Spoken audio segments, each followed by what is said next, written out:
A young girl, no older than 17, walked into the grand lobby of Silvercrest Bank, her heart pounding in her chest. She had been here before, but never alone, and never like this. Dressed in a neat white blouse and a pair of well-fitted jeans, she clutched a small check in her hand, one that represented weeks of hard work at her part-time job.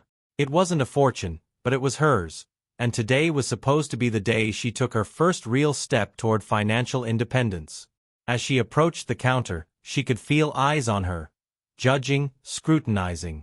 The tall glass windows let in plenty of light, but somehow, the place still felt cold. She took a deep breath and smiled politely at the bank teller, a woman in her late 30s with perfectly styled blonde hair and a stiff, no-nonsense expression. "Hi, I'd like to deposit this check," the girl said, sliding it across the counter. The teller barely glanced at it before narrowing her eyes. "Do you have an account here?"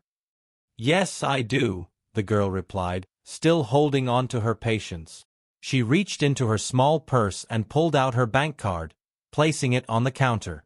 The teller sighed, picking it up with 2 fingers as if it were something distasteful. She looked at the name on the card, then at the girl, and her lips curled into a smirk. "Are you sure this is your account?" The girl felt her stomach tighten. She had heard stories like this before, but she never thought she would be living one. She forced herself to stay calm. "Yes, I'm sure. My name is Kayla Thompson." The teller hummed under her breath as she turned to her computer, typing sluggishly as if every key press were a burden. The longer Kayla stood there, the more she could feel the stares of the other employees and customers in the room. She wasn't imagining it. They were looking at her differently, like she didn't belong. Minutes passed. The teller tapped her manicured nails against the desk before shaking her head. "I'm sorry, but I can't process this." Kayla frowned. "What do you mean?" "This check looks suspicious," the teller said, her voice laced with something unkind. "Where did you even get it?" Kayla's breath hitched. "I got it from my job. It's my paycheck." The teller raised an eyebrow, her skepticism now obvious. "And where do you work?" Kayla hesitated for a moment, not because she had anything to hide, but because she couldn't believe she was being interrogated over something so simple. "At a local cafe," she answered. "I work as a barista." The teller let out a small chuckle, shaking her head as if she had heard something ridiculous. "A cafe job? And they're paying you this much?"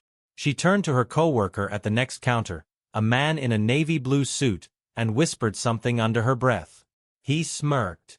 Kayla's face burned. She could feel the humiliation creeping up her spine. She wanted to shout, to demand respect, but she knew that if she raised her voice, they would only use it against her. "Look," she said, keeping her voice steady. "I've had this account for years. If there's an issue, you can call my father." The teller scoffed. "And what's your father going to do? Teach you how to forge checks better?" Kayla's eyes widened in disbelief. She opened her mouth to respond, but before she could, a voice cut through the tension. A deep, authoritative voice that made the room fall silent. "Is there a problem here?" Everyone turned. Standing at the entrance of the bank was a man in an expensive charcoal suit, his presence commanding immediate attention. His face was sharp, his stance confident, and his expression unreadable. But Kayla recognized him instantly. Her father. And from the way the teller suddenly paled, she recognized him too. Kayla's heart pounded as the entire room seemed to shift in an instant. A second ago, the bank teller had been smug, dismissive.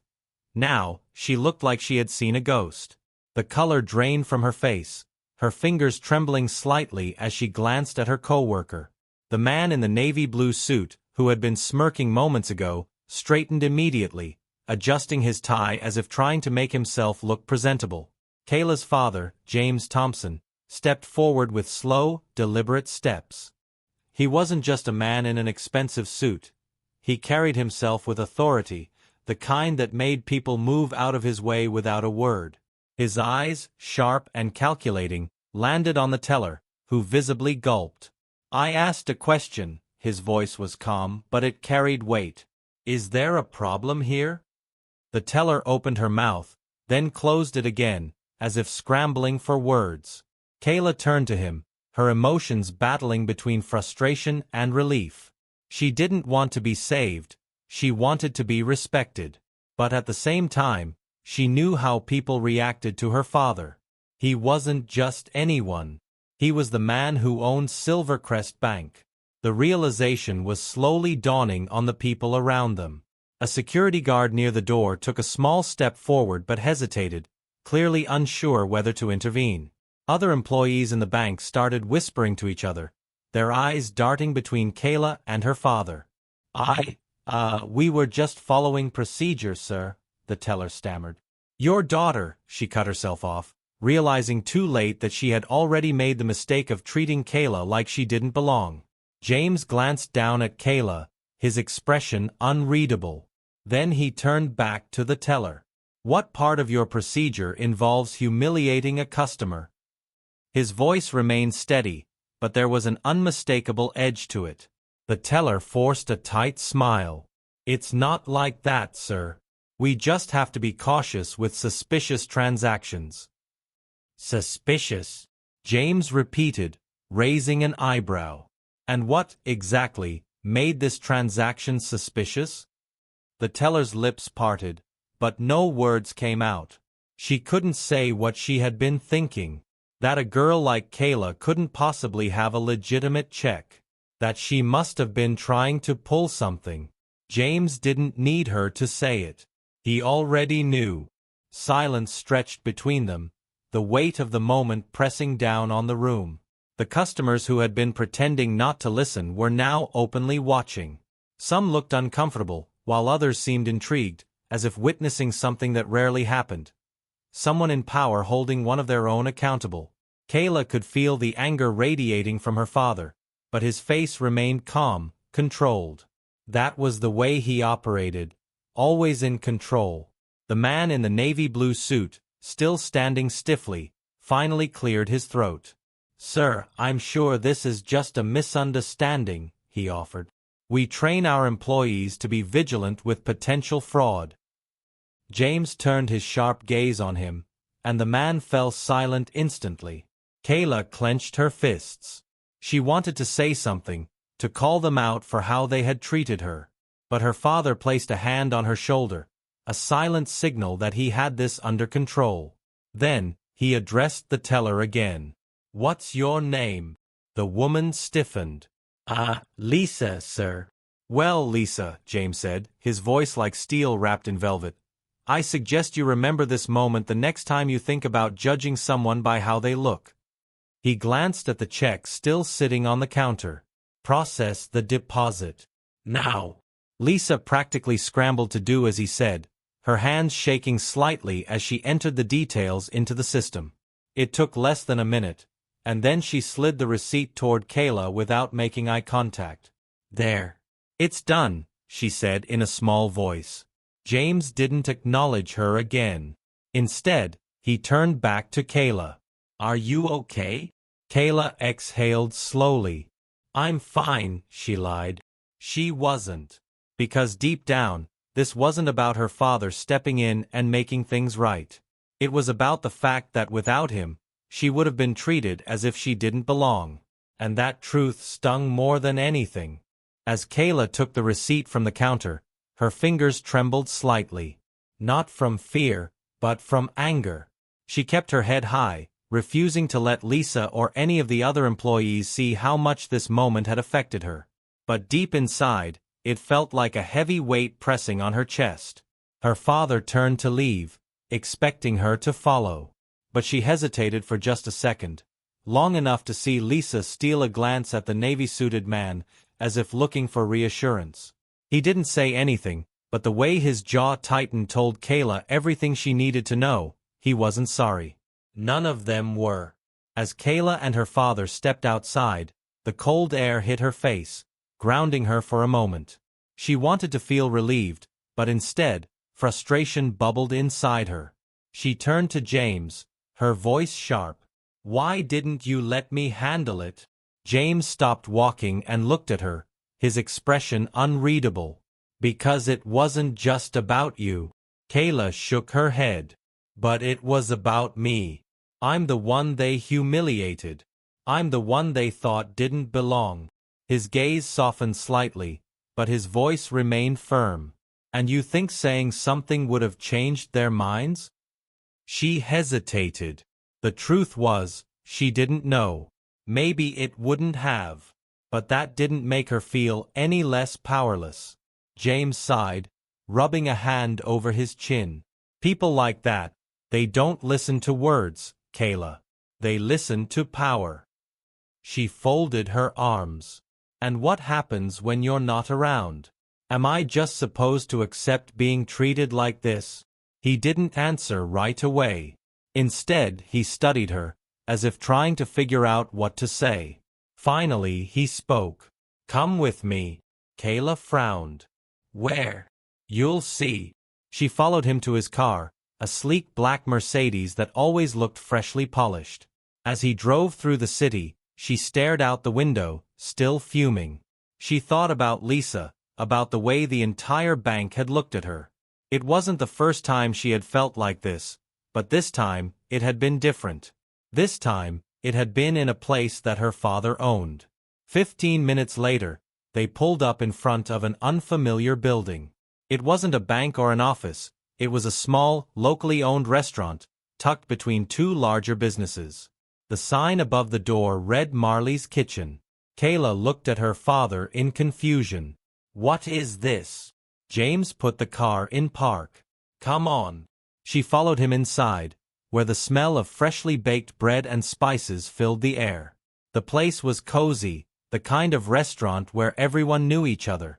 A middle-aged woman with warm brown skin and kind eyes turned from behind the counter. The moment she saw James, her face lit up. Well, if it isn't James Thompson, she said with a wide smile. What brings you here? James smiled back. Just wanted to introduce my daughter to an old friend. He turned to Kayla. This is Marley.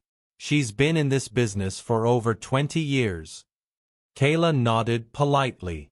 It's nice to meet you. Marley wiped her hands on her apron. You too, sweetheart. Your dad used to come here all the time back in the day. Haven't seen him in a while though. What's the occasion? James glanced at Kayla before answering. I wanted her to hear your story. Kayla frowned. What story? Marley chuckled. Oh, you mean the time they told me I wasn't professional enough to own my own restaurant? Kayla's interest peaked. What happened? Marley leaned against the counter. Long story short, I applied for a loan years ago to open this place. Had the business plan, the experience, everything they asked for. But when I walked into that bank, they barely gave me a second look. The loan officer, some guy in a fancy suit, acted like I was wasting his time. Said my kind of business wasn't what they usually approved. Kayla's stomach twisted. Did they say why? Marley gave her a knowing look. They never say it outright, honey. But you can always tell. Kayla exhaled. She knew that feeling all too well. So what did you do? Marley smiled. I went to another bank. One that actually gave me a chance. And now? She gestured around the restaurant. Been here 20 years, still going strong. Kayla looked at her father. Is this why you brought me here? James nodded. I wanted you to see that there's more than one way to fight back. Kayla absorbed his words. He was right. Marley had built something despite the obstacles. But Kayla wasn't sure if she could just walk away from what had happened today. As they left the restaurant, Kayla turned to James. I don't want to let this go. He studied her for a moment, then nodded. Then don't. Kayla's mind raced. She wasn't sure how yet, but she knew one thing. She wasn't going to be silent. The car ride home was quiet, but Kayla's mind was anything but. Her father had given her something to think about, but she wasn't sure if she could just move forward like Marley had. That bank, her father's bank, had treated her like she was a fraud, like she didn't belong. And the worst part? If her father hadn't walked in, nothing would have changed. They would have turned her away, embarrassed her, and never thought about it again. As the city lights passed by outside the window, her hands tightened into fists. She couldn't let it go. The next morning, Kayla sat at the kitchen table, scrolling through the bank's website on her laptop. She stared at the pictures of their leadership team, the polished mission statements about fairness and trust. It all felt hollow now. Her father walked in, coffee in hand, and raised an eyebrow when he saw her expression. Still thinking about it? Kayla looked up. I want to go back. James set his coffee down. Kayla, I'm not asking you to fix it, she interrupted. I just want to walk in there as me, not as the bank owner's daughter. And I want to see how they treat me when they don't have a reason to be scared. James sighed, rubbing his chin. And what do you plan to do after that? I don't know yet, she admitted. But I need to see it for myself. He studied her for a long moment, then finally nodded. All right. But I'm not stepping in this time. I don't want you to. Later that afternoon, Kayla walked back into Silvercrest Bank. She wore the same outfit she had the day before, carrying herself with the same quiet confidence. But this time, there was something different. She approached the counter where Lisa was stationed again. The moment Lisa saw her, she visibly stiffened. Kayla gave her a polite smile. I'd like to make a withdrawal. Lisa swallowed, her usual confidence nowhere to be seen. Oh, of course, she said, her hands hovering over the keyboard. How much? $10, Kayla said, watching her closely. Lisa nodded quickly and processed the transaction, sliding the crisp bill across the counter without meeting Kayla's eyes. Thank you, Kayla said, her voice calm but firm. She turned to leave, but before she reached the door, she glanced over her shoulder. Lisa was still watching her, her face pale, her hands gripping the counter. Kayla stepped outside and exhaled. It wasn't enough. Walking in and proving a point wasn't enough. She needed to do more. That night, she sat on her bed with her laptop, typing furiously. She wasn't going to be silent, and she wasn't going to wait for someone else to tell her story. When she finished, she read over the words one last time before hitting post. It didn't take long before the world started paying attention. Kayla closed her laptop and set it aside, her heart racing. She had written every detail of what happened at the bank. The way Lisa had treated her, the assumptions they had made, the way everything changed when her father arrived. She didn't name names, but she didn't have to. The story spoke for itself. At first, she wasn't sure if anyone would care. But within hours, her post started gaining traction. Comments poured in, some from people who had experienced the same thing, others from those who were shocked it had happened at a bank known for its commitment to equality. Some users even tagged Silvercrest Bank's official page, demanding a response. Kayla stared at the screen, realizing just how big this was becoming. The story had taken on a life of its own. The next morning, she woke up to a buzzing phone. Texts, missed calls, notifications. Her post had gone viral. News outlets were sharing it. People were talking about it. And somewhere in the middle of all of it was a message from an unknown number. We need to talk. Call me immediately. Kayla's stomach twisted. She didn't recognize the number, but she had a sinking feeling she knew who it was. She took a deep breath and called. The voice on the other end was sharp and controlled. Kayla Thompson? Who is this? She asked. This is Robert Hayes, Chief Operating Officer of Silvercrest Bank. I believe we have a situation that requires your attention. Kayla clenched her jaw. I think the situation already has plenty of attention. There was a pause. I'd prefer to handle this privately, he said. Privately, she repeated. Like how Lisa handled me privately when she assumed I was a fraud? Another pause. This time, longer. Then, Miss Thompson, I'm calling to offer you a meeting. We'd like to discuss how to move forward. Kayla frowned. Move forward? Or make this go away? Robert sighed. I think it would be best for both parties to come to a resolution. She knew what that meant. They wanted to smooth things over before it got worse. Kayla's mind raced. She could go to this meeting and listen to whatever excuse they had prepared. Or she could refuse and let the public keep pushing for answers. But then something else occurred to her. Something she hadn't considered before. She leaned back against her bed, gripping her phone tighter. I'll meet with you, she said. But on one condition. Silence on the other end. Then, Robert's wary voice. And what's that? Kayla's lips curled into a determined smile. I want Lisa in the room.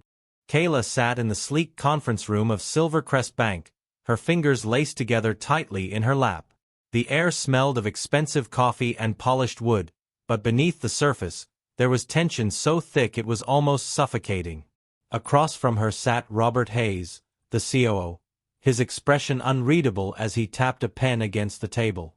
To his right was Lisa, who looked noticeably different from their last encounter. Her usual confidence was gone, replaced by a nervous stiffness. Kayla kept her face neutral, but inside, she felt a sharp satisfaction. Lisa had no idea who she had humiliated that day, and now she was being forced to sit here and face the consequences. Robert cleared his throat. Miss Thompson, first, let me say that we deeply regret the experience you had at our branch. That is not a reflection of Silvercrest's values. Kayla let his words hang in the air before responding. But it is a reflection of how I was treated. And if my father hadn't walked in, you wouldn't be apologizing right now. Lisa shifted uncomfortably in her chair.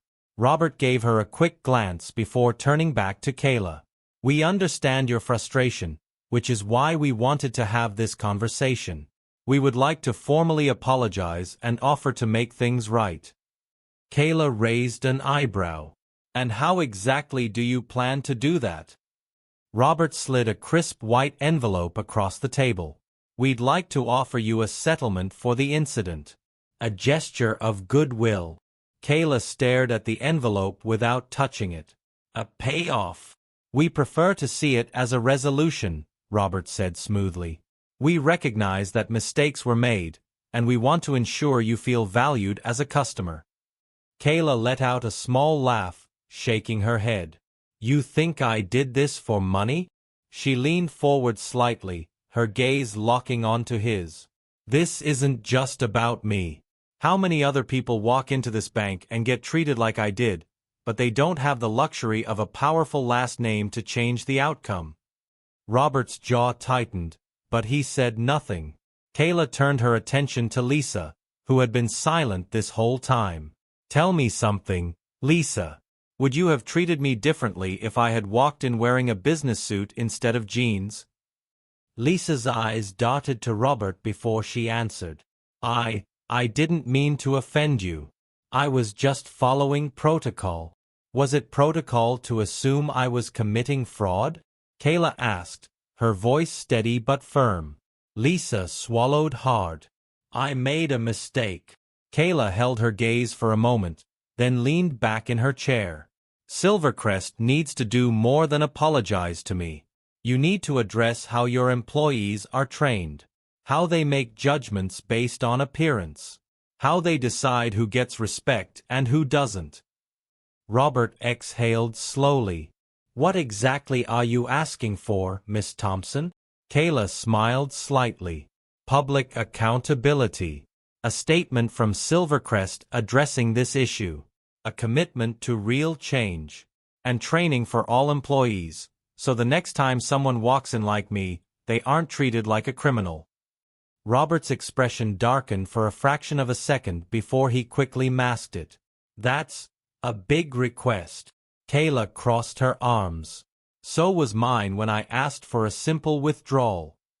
Silence filled the room. Lisa stared down at her hands. Robert's fingers tightened around his pen. Finally, he nodded. We'll issue a public statement and implement training protocols across our branches. But in return, we ask that you don't pursue any further public discussions about this incident. Kayla considered this for a moment, then nodded.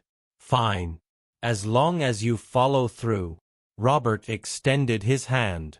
Kayla hesitated, then shook it. As she stood to leave, she cast one last glance at Lisa, who still looked shaken. Kayla didn't feel sorry for her. Lisa had made her choice that day. But as she walked out of the bank, she realized something. Lisa wasn't the only one learning a lesson here. Silvercrest Bank had no idea that the very person they tried to silence had just forced them into real change. And that, Kayla thought with a satisfied smile, was worth far more than any envelope of money ever could be.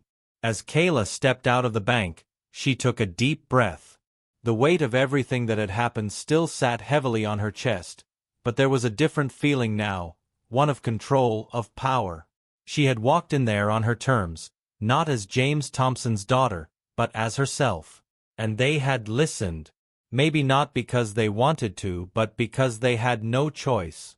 She pulled out her phone and scrolled through the countless messages, notifications, and comments still pouring in. People were invested in her story. They weren't just looking for drama, they wanted to see change.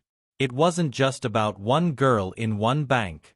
It was about the kind of world they all lived in, the one where assumptions could dictate someone's entire experience. When she got home, her father was sitting in the living room, reading something on his tablet. He glanced up as she walked in. "So," he asked, "how did it go?" Kayla dropped onto the couch beside him. "They agreed to everything. The public statement, the training, everything I asked for." James raised an eyebrow. "I'm impressed. I wasn't sure they'd budge that much." Kayla shrugged. They didn't really have a choice. The pressure was too much. Her father studied her for a moment, then set his tablet down. "And how do you feel about it?" She thought for a second before answering. "I feel proud. But also, I know this isn't just about me. I don't want it to be." James smiled slightly. "That's the right mindset. Because if you let it be just about you, then the change stops with you. But if you push forward, keep the conversation going, you turn this into something bigger than one incident." Kayla nodded. She already knew what she wanted to do next. Over the next few weeks, Silvercrest Bank followed through on their promises. They released a statement acknowledging the incident, committing to changes in their policies and training programs. It wasn't perfect, there was corporate polish to it, a sense that they were doing it more out of necessity than genuine belief. But the message was there, and people noticed. Kayla, however, wasn't done. She started using her platform to highlight similar experiences. She invited others to share their stories, shedding light on just how common these situations were. And with every post, every discussion, she saw something incredible. People were listening. More importantly, businesses were listening. Other banks, stores, and corporations started re-evaluating their customer service policies, afraid of becoming the next viral cautionary tale. One evening, Kayla received a message from someone unexpected. "Lisa, I just wanted to say that I'm sorry. I never thought about how my actions could hurt someone like that. I've been doing a lot of thinking. I hope you can forgive me."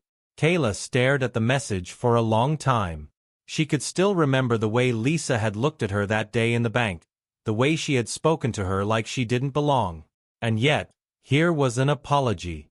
She didn't know if Lisa was truly sorry or just embarrassed by the fallout. But maybe, just maybe, this experience had changed her.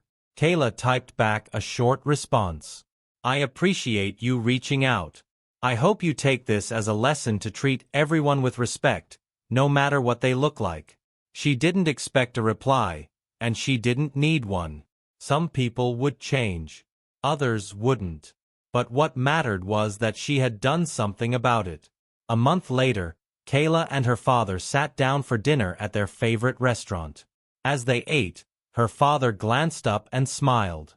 "So, what's next for you?" Kayla thought about it for a moment, then grinned. "I don't know yet. But I do know one thing." James raised an eyebrow. "And what's that?" Kayla leaned back in her chair, confidence shining in her eyes. "I'm just getting started." Her father chuckled, shaking his head. "That's what I was afraid of." They both laughed, but Kayla meant every word. This experience had changed her, had shown her that her voice had power, and she wasn't going to waste it. As she looked out at the city lights beyond the restaurant window, she knew that whatever came next, she was ready for it.